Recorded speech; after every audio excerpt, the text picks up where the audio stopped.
Bonjour à tous.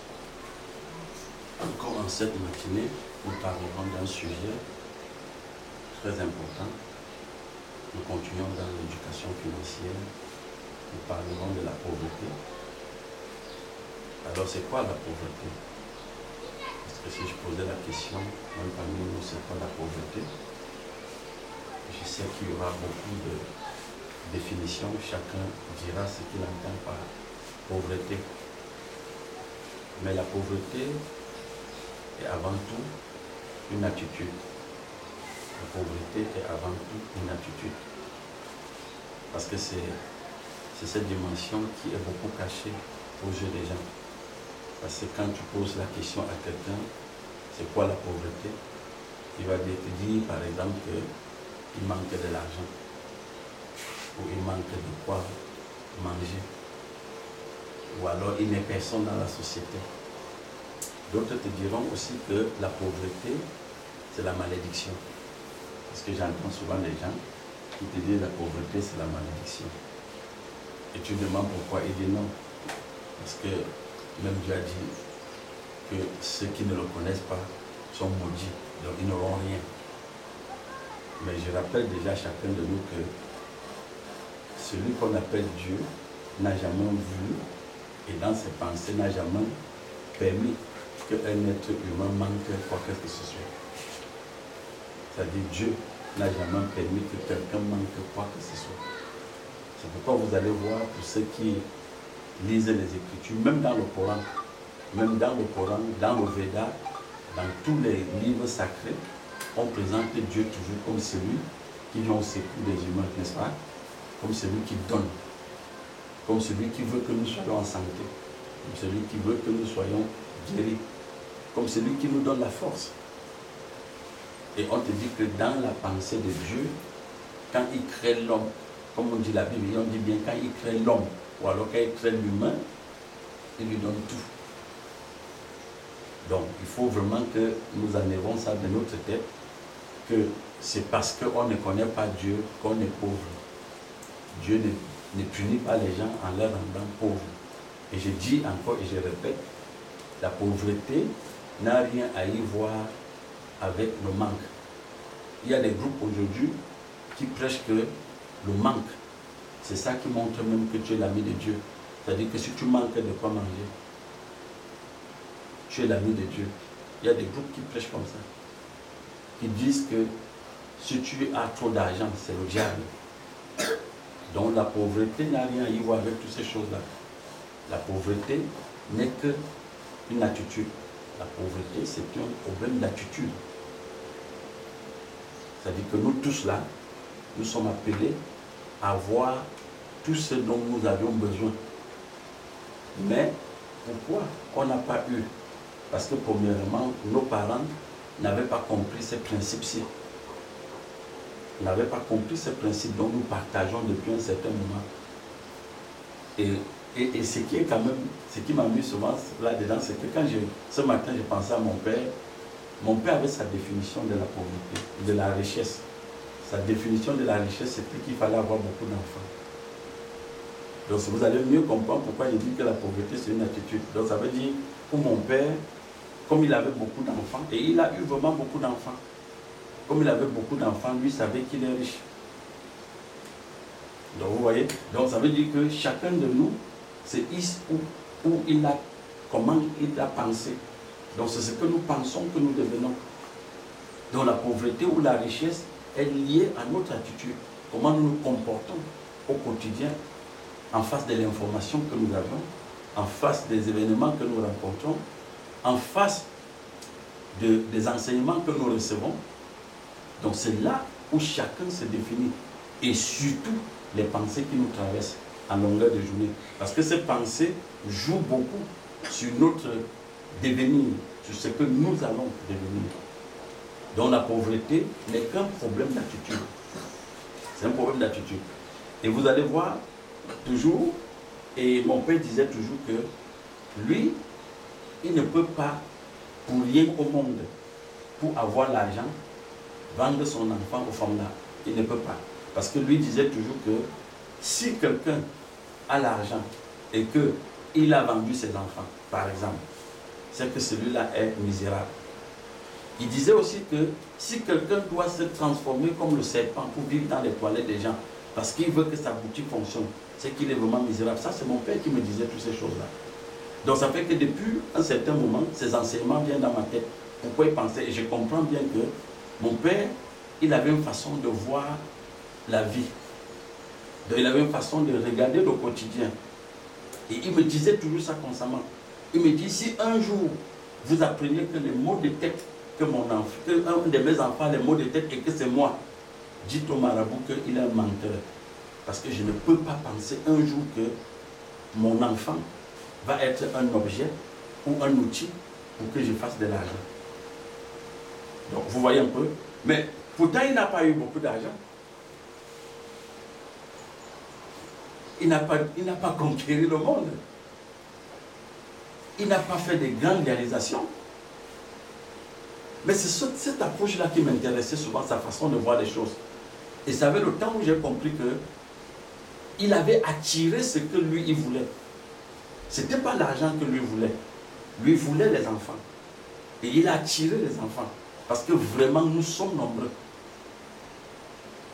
J'ai dit, nous sommes nombreux. Même mon père, avant de partir de son corps, ne peut pas te dire combien d'enfants il a eu. Et c'est là où vous comprenez la force de la pensée. Ce que chacun pense. Nous pouvons attirer tout ce dont nous voulons. Donc lui, son objectif, c'était que la richesse, ce qui va le définir comme un riche, ce sont ses enfants. Un jour, je suis avec mon père, on va dans un deuil. C'était le deuil de le feu Kaji de Fosso, le deuil de sa maman. Nous allons à Bana. Et là-bas, je rencontre un monsieur qui est pilote. Mon père me le présente, qui est mon demi-frère. Et c'est la seule et la dernière fois que j'ai vu ce monsieur, je ne l'ai plus jamais revu. Donc, il avait des enfants partout. Donc, vous pouvez imaginer à quel point, c'est-à-dire ce que quelqu'un désire, il peut attirer ces choses-là. Est-ce que vous voyez? Donc, la pauvreté n'est qu'une attitude. La richesse, c'est une attitude. C'est une façon de penser. C'est une façon de voir les choses. C'est une façon de se définir, de se comporter. Parce que pour le riche va au-delà des règles. Mais le pauvre reste sous les règles. Le pauvre, ce qui le définit plus et qui régit son attitude au quotidien, c'est que on a dit que. On a dit que. Et tu lui poses la question, qui a dit? Il dit non, on a dit. Et nous savons bien que quand on dit on, cela renvoie à la société. N'est-ce pas? Ça renvoie à la société. On a dit que je ne peux pas faire ci. On a dit qu'avant que je ne fasse ci, je dois d'abord avoir ci. On a dit que pour que j'ai de l'argent, il faut que j'aille à l'école, que j'ai un bon diplôme pour avoir un bon emploi. On a dit que si on ne m'emploie pas, je ne peux pas faire de l'argent. On a dit que si je ne peux pas avoir un travail, je ne peux pas me marier, je ne peux pas faire des enfants. On a dit, tout se passe toujours de on a dit que. Et là, tu restes dans les règles. Mais pour les riches, eux, ils se posent toujours cette question. Mais qui a établi les règles? Pourquoi lui, il établit les règles? Et s'il peut établir les règles, ça veut dire moi, je peux aussi établir les règles. Voilà comment le riche pense. Je dis bien le riche, lui, quand il pense, il se lève le matin, il ne dit pas, on a dit. Il dit, bon, si on dit ça, si la société dit ça, qui dit? Pourquoi il dit ça? Il dit ça pour qui? Ça ne me concerne pas. Voici ce que moi je dis. Voici ce que je comprends, qui est bien pour moi. Voilà pourquoi on dit que les riches se posent toujours des questions. Et les questions ont une puissance. Les questions ont une force. La force des questions, c'est quoi? C'est qu'elles ouvrent ton esprit. Les questions ouvrent l'esprit de l'être humain. Mais les affirmations te rendent, c'est-à-dire te transforment et te rendent comme ce que tu as accepté. Quand tu dis on a dit que, donc on ne peut pas faire, moi je ne peux pas faire parce qu'on a dit, alors tu confirmes ça, tu deviens ce que tu as dit. Vous voyez, c'est pourquoi dans la Bible on dit que chacun devient la pensée. Chacun devient ce qu'il a pensé. Vous voyez, chacun devient ce qu'il a pensé. Donc ce que vous pensez, vous devenez ce que vous pensez. Donc le riche ne se cloisonne pas là dans les règles. Ce qu'il fait, c'est qu'il se pose des questions. Et les questions, il n'a pas besoin de savoir ce que vous pensez. Hein. Le riche ne vit pas pour vous. Il vit pour lui et la source. C'est-à-dire qu'il vit, c'est vraiment ce dont la source a besoin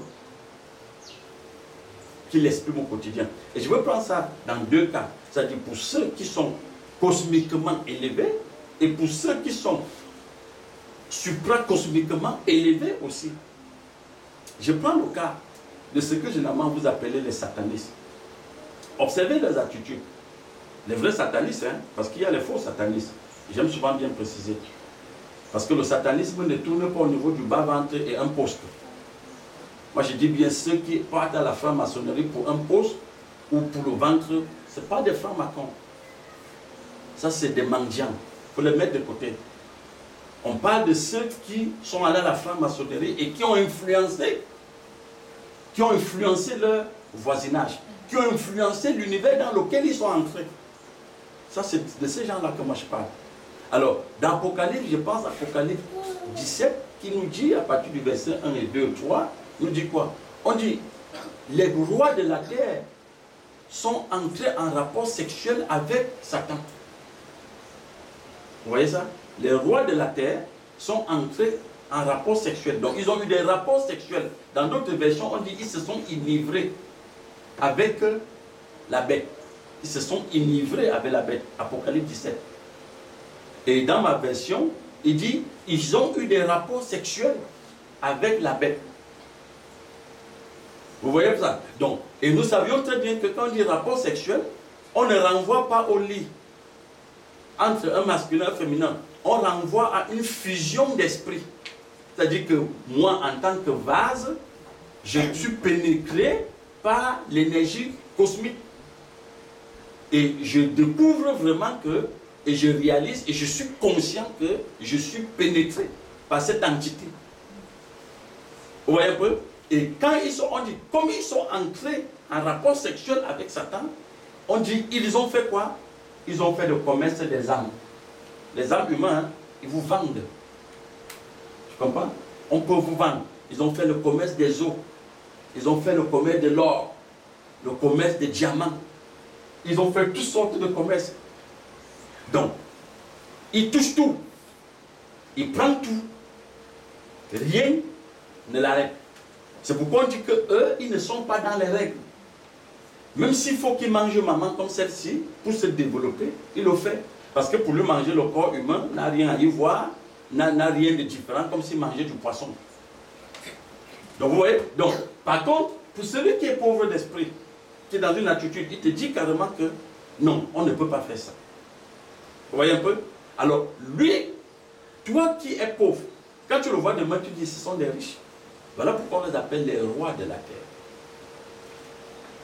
Donc, pour vous montrer que, qu'est-ce qui les définit et qui les différencie du pauvre cosmique?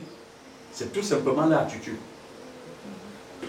Ce n'est pas ce qu'ils ont amassé. Et vous allez voir maintenant que dans l'autre version, qui est le concret de ce que je dis dans Apocalypse 17, on vient, je pense, dans les évangiles de Paul, il dit quoi? Il dit, vous êtes héritiers. Vous êtes héritiers de Dieu et co-héritiers avec Christ. N'est-ce pas?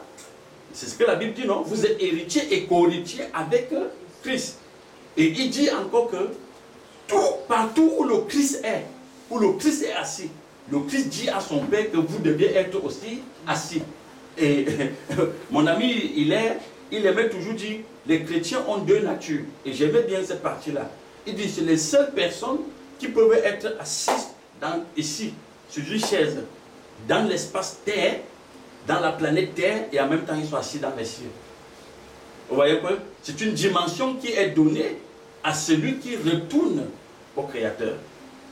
Et on dit, quand on dit vous êtes héritier, on dit les héritiers partagent. Donc tu es héritier de quoi? Mais tu es héritier de l'esprit et tu es héritier de tout ce qui est aussi physique. Donc vous voyez bien que c'est là où tout se joue. Donc le comportement du pauvre est défini et est caractérisé par le fait qu'il est en dehors des rapports sexuels. Soit même avec Satan, d'une manière consciente, hein, parce que qu'il soit en dehors de Satan, il est pénétré, mais il peut être inconscient. Donc, ceux qui sont conscients, qui sont en rapport sexuel, ils prennent tout.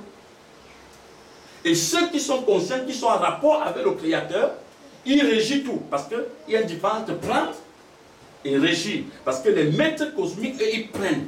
C'est pourquoi ils peuvent écraser vos choses au marché. Ils vous tapent, ils cassent vos boutiques. Ils vous imposent les impôts. Observez dans les pays où les rois sont en dehors de la vie. Vous voyez un peu? Ils vous imposent tout. On arrache. On vous muselle. On dit, vous n'aviez pas le droit de dire, de parler, de vous exprimer. C'est ça que vous appelez généralement la dictature. Mais lui, c'est qu'il n'est pas dans la dictature. Lui sait qu'il est riche et il arrache. Et c'est la raison pour laquelle la même Bible que j'aime beaucoup nous dit quoi?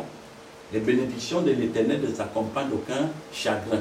Mais les bénédictions du monde, ce que le monde te donne, elles s'accompagnent de beaucoup de chagrin. Et c'est pourquoi je disais la semaine dernière que tout ce qu'il te donne en conditionnant, c'est parce que lui-même, il ne sait pas comment il a eu. Il a eu avec violence. Il a pris avec violence. Il s'est fait violenter, violer. Son champ mental a été violé.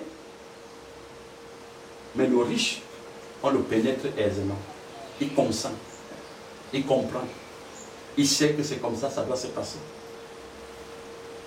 Est-ce que vous voyez un peu? Alors, il y a une très belle image dans la Bible qui nous dit ceci. Il y a 3 personnes. Et regardez, comme je parle que la pauvreté c'est une attitude. Il y a 3 personnes et on vient, on leur partage des talents. On dit, toi, tu as 5, toi tu as 4, l'autre on lui donne 1. Ou alors l'autre a 3. Et on leur dit, partez. Vous voyez le problème de l'attitude? On dit, partez. C'est à vous. C'est pourquoi je disais à l'entame au départ que celui que nous appelons l'Éternel Dieu, son objectif c'est que chacun ait quelque chose. Voilà pourquoi il a mis en nous l'esprit. Parce que on pouvait rester sans esprit. Mais il a mis en nous l'esprit. Et les 3 personnes, vous allez voir que en longueur de journée, en longueur de jours et de mois, chacun aura une attitude différente. On te dit, celui qui a eu 5, il a passé son temps à dire, je peux multiplier. Je peux transformer. Il dit lui, il dit je. Il ne dit pas que non, le voisin, il dit je peux. Ce qu'on m'a donné là, je dois le multiplier. Et on dit, il est parti de 5 à 10.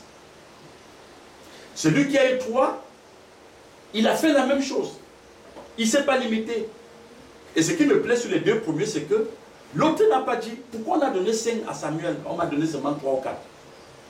Il ne se pose pas. C'est pourquoi il dit, le riche ne regarde pas le voisin. Ce n'est pas l'entourage qui l'intéresse. Ce qui l'intéresse, c'est ce qu'il est et la source. Donc c'est ce que la source met à sa disposition. C'est la raison pour laquelle ne méprisez jamais ce que vous avez en main. Parce que ce que vous avez en main, c'est la portion qu'on a jugé de vous donner. Maintenant, ce n'est pas ce qui est en main qui se multiplie. C'est l'esprit qui est en vous qui multiplie ce que vous avez en main. C'est-à-dire l'esprit qu'on a mis en vous multiplie ce que vous avez en main. Ce n'est pas parce que Béranger a eu 10, toi tu as eu 3, que Béranger te dépasse. Je ne te dépasse pas dans le nombre. Ce n'est pas les nombres qui nous régissent. Ce n'est pas les nombres qui nous caractérisent. Ce qui nous caractérise et fait notre force, c'est l'esprit qui est à l'intérieur. C'est pourquoi j'insiste depuis que l'esprit de chaque être humain, c'est son actif le plus puissant. C'est son actif le plus puissant. Donc, c'est l'esprit qui est en toi, qu'on a mis là, qui est en rapport sexuel avec la source, qui donne de la valeur à ce qu'on a mis dans tes mains. Il faut bien qu'il soit réveillé, l'esprit. Parce que celui qui a eu les 1 talent, on montre bien qu'il n'était pas réveillé. Quelqu'un va me dire, mais pourquoi Dieu est méchant comme ça? Il a fait une proportion inégale. N'est-ce pas? Quelqu'un a voulu poser même cette question à l'Éternel dans la Bible. Il lui a répondu quoi? Concernant les gens qui devaient travailler dans le champ. Il dit, ceux qui sont venus à 6 h du matin, 10 h, 14 h et 18 h, ils ont eu le même salaire. Vous comprenez comment l'Éternel lui a répondu quoi? C'est pas ton argent. C'est pas ça? Il lui dit, ce n'est pas ton argent, c'est moi, c'est le mien. Donc, l'Éternel n'est pas un Éternel d'inégalité. Ce qu'il sait, ce qu'il vous a donné, ce qu'il met à votre disposition, qui est plus puissant, c'est l'Esprit qui vous a donné. Il faut que l'Esprit là soit réveillé. Alors, regardez le pauvre. Quand il a pris un talent, il a commencé d'abord à dire, mais le type, il n'est pas sérieux. Il ne se regarde pas, hein. Il regarde pour l'autre. Parce que les pauvres aiment regarder les autres. Juger, critiquer, calomnier, condamner. Voilà le travail du pauvre en longueur de journée. Non, le monsieur là, il n'est pas sérieux. Il me donne un talent. Il aime prendre sur ce qui n'appartient pas. Il veut que j'aille multiplier pour qu'il prenne. Tu vois, parce qu'il ne peut pas travailler pour l'autre. Le fait que vous ne pensez qu'à vous, vous allez demeurer pauvre. Il ne faut jamais rester dans l'attitude de quelqu'un qui ne pense qu'à lui. C'est ce qui a tué ce monsieur. Il dit, le monsieur là, il appelle son créateur, il dit, le monsieur là, c'est un gars dangereux. Il est moissonné ou il n'a pas semé. Ce sont ces mots, n'est-ce pas, dans la Bible. Il dit, il est moissonné ou il n'a pas semé. Alors, voici ce que j'ai décidé de faire. Il parle à lui, hein, parce que chacun parle avec lui-même. Quelqu'un ne va pas me dire là qu'il ne parle pas avec lui-même. Tout le monde parle avec lui-même. C'est ça que j'appelle la voix du pauvre et le riche, tout ça en nous. Le pauvre parle, le moyen parle, le riche parle, en même temps, dans le même corps. Alors le pauvre lui dit, gars, va garder le talent là. Le type là, c'est comme ça qu'il est toujours. Non, le frère Béranger, non, ce monsieur-là, il aime toujours moissonner ou il n'a pas semé. Va garder les talents là. Tu vois, on dit il a pris, il allait enfouir dans la terre. Il dit j'attends qu'il revienne, je lui remets ces choses. Je lui remets ces choses. Il dit bien ces choses. Idiot. Il ne savait pas que c'était pour lui. Quand vous prenez les choses et vous dites que les choses des gens c'est pour eux, c'est pour toi. Voilà pourquoi l'Éternel a fait dans la Bible, on dit l'espèce des humains, l'espèce des animaux, l'espèce des poissons. C'est pour que les poissons s'entendent, ils marchent ensemble. Ils s'encrédèrent. Ils évoluent ensemble. Ils se donnent des conseils ensemble. Les humains, c'est la même chose. Donc ce qui est à moi et à toi, ce qui est à toi et à moi, tu dois comprendre ça. Tu dois comprendre que ce qu'on met en face de toi là, c'est pour la communauté. Donc quand on comprend cette dimension-là, on multiplie. On organise. On prospère. La prospérité est dans l'amour. La prospérité n'est pas dans le capitalisme. Ce monsieur a pensé comme un capitaliste. Je ne peux pas multiplier la chose de l'autre. Il va me payer combien? Il va me donner quoi? Parce que dès que nous lançons le caillou, nous voulons voir où ça tombe. Vous voyez un peu ça? Alors on dit, quand le boss est arrivé, comme c'est un riche, il voulait voir comment chacun va s'exprimer. Il a dit à celui qui a multiplié 5 en 10, il dit, je te donne tous les 10 villes. Tout, hein? Vous voyez que les 5 de la base et les 10 qu'il a multipliés étaient à lui depuis. Les autres 5 que lui-même allait multiplier, c'est parce qu'on veut qu'il vive son expérience. C'est pourquoi je disais l'autre jour que quand Christine me posait la question que est-ce qu'il faut seulement éduquer quelqu'un financièrement pour qu'il devienne riche? J'ai dit non, c'est dans l'expérience que chacun découvre sa richesse. Dans ton expérience, ton quotidien, que tu vas découvrir ta richesse. Tous les éléments que tu es entré dans l'univers avec, il est là, ça t'attend. C'est à toi de le prendre. On dit on lui a donné, hein. Il n'a pas dit, parce que pour vous montrer que l'Éternel n'est pas un capitaliste, il allait dire, je t'avais prêté 5 noms, remets-moi les 5 et tu prends tes 5 que tu as multipliés. Il dit, je te donne tout. N'est-ce pas? Je te donne tout. Va avec. Il dit à celui qui lui a donné 3, comme tu as fait la même chose, je te donne tout. Et il dit à celui qui avait le 1 que, ok, il n'y a pas de souci, reviens avec. Puisque lui-même a dit, je suis venu te remettre tes choses. Donc la pauvreté n'est qu'un problème d'attitude. Donc, si quelqu'un, jusqu'à présent, n'a pas attiré ce qu'il désire, qu'il aille voir dans son comportement, dans son attitude, dans ses pensées, Comment est-ce qu'il se définit dans ses pensées? Comment est-ce qu'il se comporte dans ses pensées? Et ce qui nous rattrape nous tous. Parce que ça, c'est l'autre côté mystique de la chose. Ce qui nous rattrape nous tous, c'est que quand on est en face des gens, nous tous on sourit. On fait comme si on est vraiment des gens bien. Mais ce que nous on ignore, c'est que c'est ce que je suis à l'intérieur que les autres ressentent. Qui établit mes rapports avec les autres. Ce n'est pas nos sourires. Hein. Sourire avec quelqu'un. Faites toutes sortes de gestes. Mais c'est ce que tu as à l'intérieur. C'est l'attitude interne qui va définir vos relations. Ton attitude interne. N'est-ce pas? C'est de ça qu'il est question. Donc la pauvreté est un problème d'attitude. Ce n'est qu'un problème d'attitude. J'avais vu une image, et que cette image, jusqu'aujourd'hui, quand je pense à ça, je dis, mais je n'ai pas envie de dire l'homme décoloré est très fort. J'ai plutôt envie de dire, les gens qui ont pensé la société occidentale sont vraiment forts. Ces gens qui ont pensé comment la société occidentale fonctionne aujourd'hui. Quand vous arrivez en Europe et que vous demandez l'asile politique, vous allez voir que on va vous regrouper, vous tous, les asilants, dans un même quartier. Et on se rassure que dans le quartier où vous êtes, même les nourritures que vous aimez en Afrique, là, vous trouvez ça là-bas. Mais quand le key worker, ce qu'on appelle l'agent social, arrive, il te dit, tu es à l'aise. Parce que si quelque chose te manque, tu nous dis, hein. Et quelque chose qui te manque, c'est qu'on va te poser la question, par exemple, les gens de nourriture que vous aimez, le manioc, les beignets, arachides et tout ça. Tu trouves ça, non? Tu vas trouver dans les épiceries de ton quartier. Dès que tu quittes le quartier là, tu vas dans le quartier, on a te regroupé les décolorés. Tu ne vas pas voir le manioc. Tu ne vas pas voir Château Rouge. Pourquoi tu vas te dire en France, il y a Château Rouge? Tu vois? Tu arrives en Angleterre, on te dit à Bradford. On a regroupé les Pakistanais, les Indiens, tous, ils sont là. Tu comprends? Donc, et ils appellent ça la communauté des... Mais les penseurs de la société savent que pour qu'on vous garde dans vos règles sociales, il faut qu'on vous maintienne dans vos us, vos mœurs, vos habitudes, vos comportements.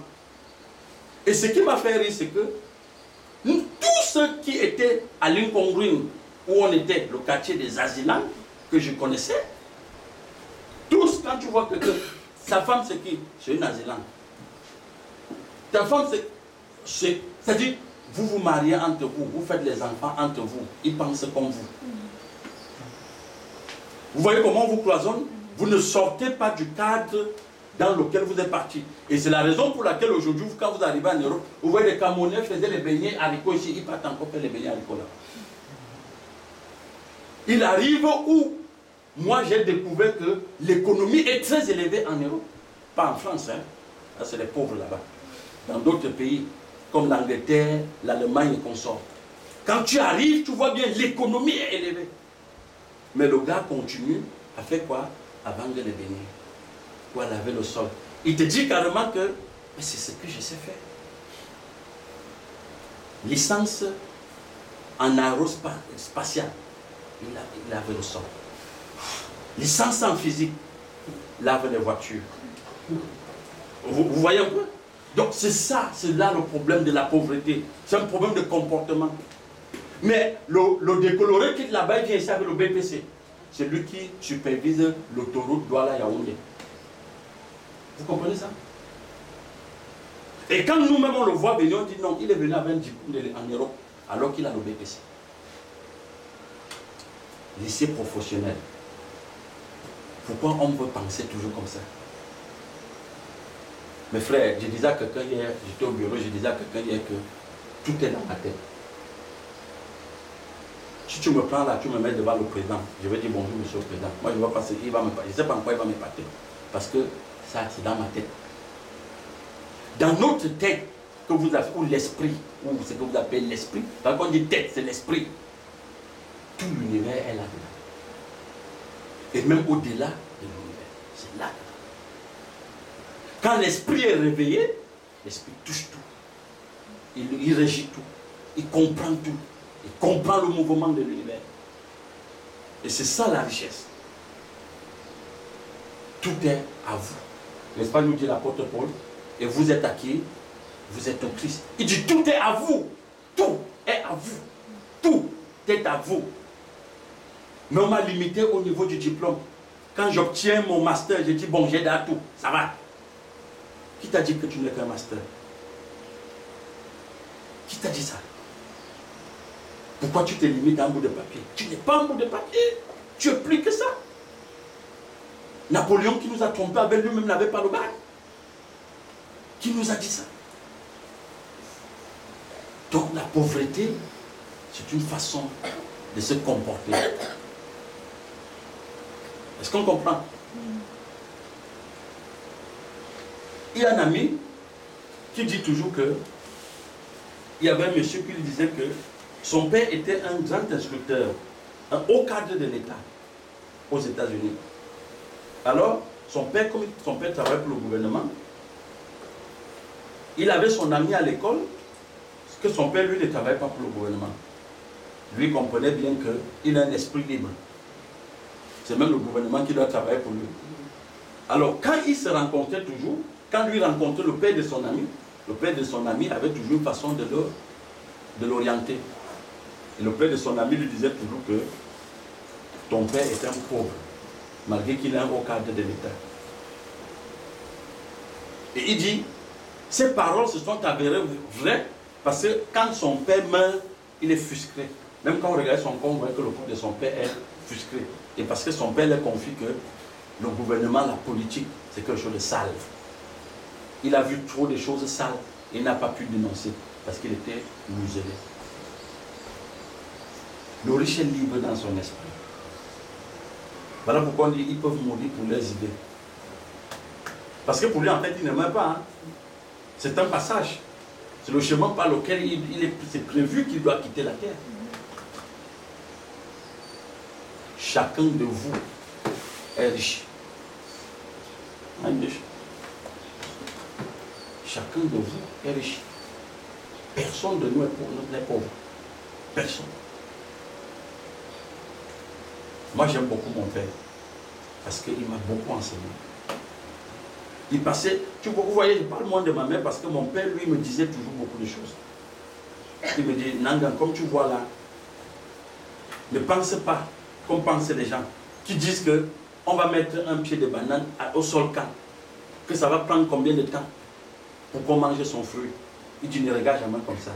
Si tu sens que tu veux planter là, un petit rejeton, et attends même 10 ans pour manger, fais-le. Vous comprenez? Fais-le. Vous comprenez pas? Pour lui, la richesse, c'est les enfants. Pour d'autres, la richesse, c'est l'argent. N'est-ce pas? Voilà. Et c'est pourquoi il protégeait ses enfants. C'est ça, le comportement. Donc, la pauvreté n'est qu'une façon de se comporter. C'est une façon de se comporter. Chacun de nous doit réaliser ça. Et vraiment souhaiter, prier de sortir de la programmation dans laquelle la société nous a tous mis. Le pauvre juge à l'extérieur. Il juge seulement à l'extérieur. Quand on te voit, on dit non, mais comme la manière d'habiller, là, il ne peut pas être un riche. Parce que les riches ont une façon de s'habiller. C'est vrai qu'ils aiment ce qui tapent à l'air. Mais les maîtres du monde, vous voyez, ils sont cachés, non? Les deep state, ils sont cachés. On ne les voit pas. Mais c'est eux qui manipulent tout. On te juge à partir de ta voiture. On te juge à partir de ce que tu manges. On te juge à partir de ce que tu portes. On te juge à partir de ton diplôme, ton niveau d'études. Mais je ne suis pas... On ne va pas me mesurer à partir de ces choses-là. Puisque toutes ces choses-là, c'est la société qui a organisé ça ainsi. Quand dans la Bible, on dit les gens ont construit une tour pour atteindre Dieu, qui parmi eux avait le bac F4? Hein, mon ami Joseph? Qui avait le bac F4 parmi ces gens-là? Personne. N'est-ce pas? Qui était ingénieur en génie civil, en plomberie, en électricité? Il n'y avait pas. Ce n'était que des vases dans lesquels l'esprit était construit. Et ils avaient un seul objectif, une seule langue. On dit un seul objectif, une seule langue. Leur objectif était quoi? Il fallait qu'ils conçuent une tour qui va atteindre Dieu. Vous voyez comment les gens regardent? Ce sont les images pour vous montrer que c'est ce que tu regardes, tu dois avoir un objectif vers lequel tu cours. C'est ça qui t'amène, qui te conduit. Mais si tu n'es pas réveillé dans l'esprit, tu vas dire, quand je vais atteindre cet objectif, tu vas voir que tu vas tomber comme une pierre. C'est pourquoi notre ami avait dit, il va devenir riche, il va construire, quand il va finir son camp, il va mourir. Et quand il a fini son camp, il est mort. Sa femme est décédée. Lui-même, il le disait, non? Quand je veux finir mon camp, ma femme serait veuve joyeuse. Et voilà. Dès qu'il a fini de construire son petit camp, avec ses 3 studios, il est mort et sa femme est devenue veuve joyeuse. Vous voyez le comportement? Nous appelons ce que nous désirons et ça vient. Ça vient. L'esprit de l'humain est puissant. L'esprit qui est en chacun de vous là, c'est puissant. Mais c'est la société qui lui est rendue comme un bébé. Un chétif. Un mal nourri. Nous avions mal nourri notre esprit avec des on a dit. C'est la société qui veut ça comme ça. Non. Nous devions redéfinir notre façon de manger, de consommer, d'alimenter notre esprit. Nous devions voir avec quoi nous devions alimenter notre esprit. Parce que notre esprit n'a pas besoin des inepties de la société. Tu ne peux pas. Tu n'as que le CPE. Tu n'es jamais allé à l'école. Papa Idjo avait le CPE. Et nous avions vu ce qu'il a fait du Cameroun. N'est-ce pas? Combien aujourd'hui sont venus après Papa Idjo? Ils ont même fini, on les appelle des professeurs. Nous voyons aussi ce qu'ils font du Cameroun, non? N'est-ce pas? Donc ce n'est pas un problème de niveau d'études. Mais c'est la force du réveil de l'esprit. Quand l'esprit qui est là-dedans se réveille, retourne à la source, la vraie. Tu es une bénédiction pour ta nation. Tu es une bénédiction pour ta société, pour tes frères, pour tes sœurs, pour ceux qui sont autour de toi, pour ceux qui sont loin de toi. Tu es une bénédiction. La pauvreté, c'est une attitude. La pauvreté n'a rien à y voir avec le manque d'un objet. N'est-ce pas? L'absence d'un élément matériel. La pauvreté n'est qu'un problème de comportement, d'attitude. N'est-ce pas? Les 3 ont eu quelque chose, mais combien de fois aujourd'hui que nous levons, nous disons je n'ai rien, je ne peux pas commencer quelque chose. J'ai quoi? Pose-toi plutôt la question, ce que j'ai déjà ici, je veux faire quoi de ça? Ne dis pas que je ne peux pas commencer parce que c'est petit. Tu vois le mot petit dans la bouche de tout le monde maintenant. Moi j'ai fait l'interview, je recrute les gens. Tu lui proposes un salaire, tout ce qu'il te dit. Tu dis même 100 000, il dit c'est petit. 200 000 c'est petit. Et je lui dis, mais pour beaucoup, pour toi c'est quoi? Il commence à me dire, j'ai le loyer, j'ai ceci, j'ai cela, la vie de Kribi est dure. Et je lui pose la question, tu penses que c'est le salaire qui va faire tout ça?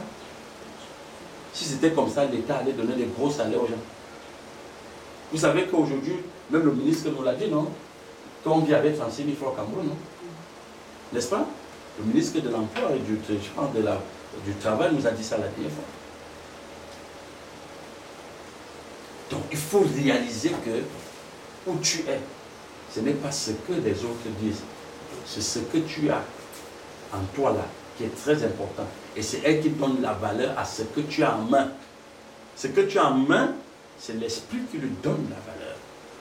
Alors je vais sortir de là en disant ceci. Il y a une image toujours dans la Bible qui nous dit quoi? Le Christ pose la question aux pauvres. Il dit, je sais que vous êtes des pauvres, parce que vous comprenez très mal. Il dit, qu'est-ce qui donne de la valeur à l'offrande? Parce qu'on disait qu'il ne faut pas toucher l'offrande qui est placée sur l'autel. Il lui dit, entre l'offrande et l'esprit, qu'est-ce qui est grand? Mais c'est l'esprit, non? Parce que c'est l'esprit qui bénit l'offrande. Mais les pauvres voyaient plutôt que c'est l'offrande qui est importante. que c'est là, on dit la somme qu'il a donnée, on dit mais le gars là, il a dégainé, il a donné une grosse somme. Et tout le monde l'envie, tout le monde le respecte. Et le Christ dit non, celle qui a donné un denier là, c'est cette dame-là qui est valeureuse. C'est ce qu'elle a donné qui a de la valeur. On dit, les riches disent, mais il nous insulte. Comme une pauvre dame comme ça peut donner une pièce et il apprécie. Il apprécie, il dit, vous donnez du superflu. Vous voyez, le Christ est riche. Et il sait ce que c'est que la richesse. C'est le comportement de la femme que lui, il appelle richesse. Ce n'est pas les éléments que la femme a en main. David Yonggi Cho, qui a écrit le livre de la 4e dimension, il dit dans un de ses témoignages dans le livre de la 4e dimension que quand il devait construire son assemblée, l'une des plus grandes en Corée, qui a 10 000 places, il dit, l'offrande qu'il a marqué plus, quand il sombrait, celle que maman est venue lui donner, vous savez quoi? Une petite cuillère à café qu'elle a enroulée dans un vieux tissu pendant des années. Elle est venue offrir son pasteur. Pour lui dire, tant que tu respires, il y a de l'espoir. Et qu'est-ce qui nous fait respirer? N'est-ce pas l'esprit? Pourquoi on pense, pourquoi nous on va accepter qu'on est mort? Pourquoi nous voulons accepter ce que la société nous dit? Parce que tu n'as pas ça, tu es pauvre. Tu n'as pas ceci, tu n'as pas ça. Tu n'as personne devant. Et réfléchissez plus comme ça. Tu n'as pas besoin d'avoir quelqu'un devant. Ton esprit est là. C'est lui qui part devant. Quand vous faites la sorcellerie, ce n'est pas votre esprit qui sort. Le corps reste là, non? N'est-ce pas, l'esprit sort? L'esprit est là. Il peut sortir. Il peut aller très loin. Donc vous n'aviez pas besoin de quelqu'un devant. Ce dont vous avez besoin, c'est que votre esprit se réveille. Et que chacun apprend à vivre son quotidien, vivre son moment présent et expérimenter ses expériences et tirer des enseignements dedans pour ne pas répéter les mêmes choses tous les jours.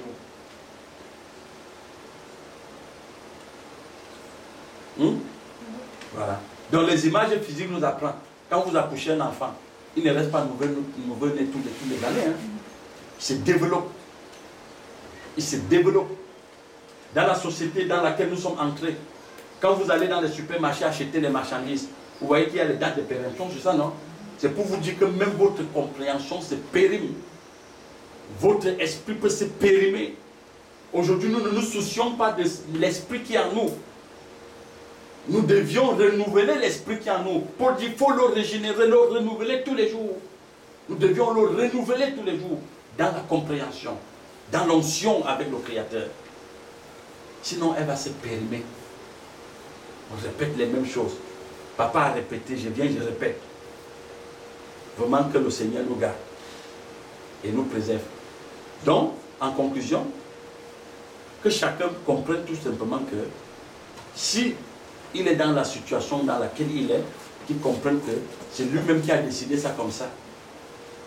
C'est toi-même qui décides de ta situation. Voilà. Donc, la pauvreté, c'est quelque chose qui a une voir avec notre attitude, notre comportement. Donc, c'est ça. Si quelqu'un a une question,